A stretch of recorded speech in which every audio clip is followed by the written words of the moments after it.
네, 코로나19 관련 여러 가지 생활 정보들 알아보는 시간입니다. 오늘도 김보민 아나운서 나와 있는데요. 화면으로 첫 번째 내용 만나보겠습니다. 서울시 모든 물류시설에 QR코드를 도입한다. 이게 택배 방역의 일환이겠죠? 네, 맞습니다. 서울시는 이 물류센터와 택배 물류창고 등 모두 53곳에 전자출입명부 도입을 완료했다고 밝혔습니다. 택배 시설을 통한 코로나19 확산을 막기 위해서입니다. 네. 이번 조처는 서울시가 모든 물류시설을 코로나19 고위험시설 수준으로 관리함에 따른 것으로 이 물류시설 종사자들은 반드시 QR코드로 출근 체크를 하고 업무를 시작해야 하며 일할 때도 마스크를 써야 합니다. 또 물류센터가 매일 한 차례 이상 종사자 증상 유무를 확인하고 작업복, 작업화 등 공용 물품도 매일 1회 이상 소독하도록 했습니다. 네, 두 번째 소식 만나보겠습니다.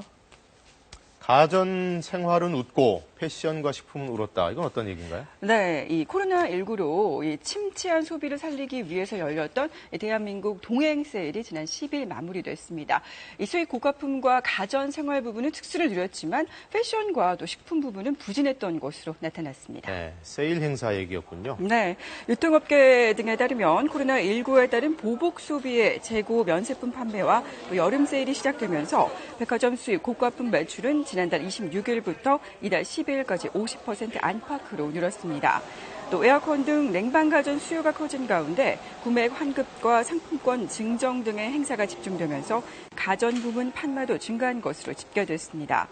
반면에 롯데백화점 여성 패션과 자파 매출은 10%가량 줄어들고 식품 매출도 14% 감소하는 등 패션과 식품 부문은 부진했던 걸로 나타났습니다.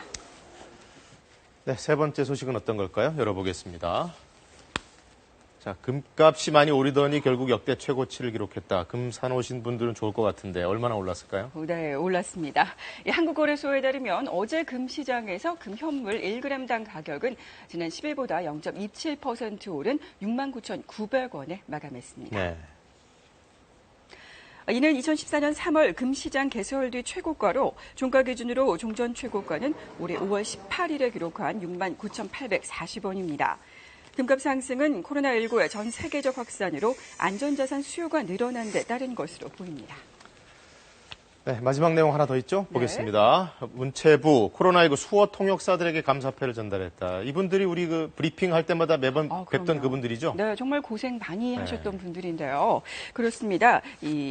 문화체육관광부는 어제 정부와 또 지자체 브리핑 수어 통역사들에게 감사패를 전달했습니다. 네. 문체부는 지난해 12월 2일부터 정부 브리핑에 수어 통역을 지원하기 시작했고 올해 2월 4일부터는 코로나19 관련 정례 브리핑에 수어 통역을 지원하고 있습니다. 지난해 12월부터 올해 6월 말까지 총 지원 건수가 435건, 이 가운데 코로나19 관련 브리핑이 85%에 해당하는 371건에 이릅니다. 네, 안 그래도 이분들 진짜 볼 때마다 수고하신다 싶었어요. 네. 우리 뉴스광장에도 수어 선생님들 계시잖아요. 그럼요. 이 자리를 정말 빌어서 고생 또 많으십니다. 감사 말씀드리겠습니다. 네, 고맙습니다.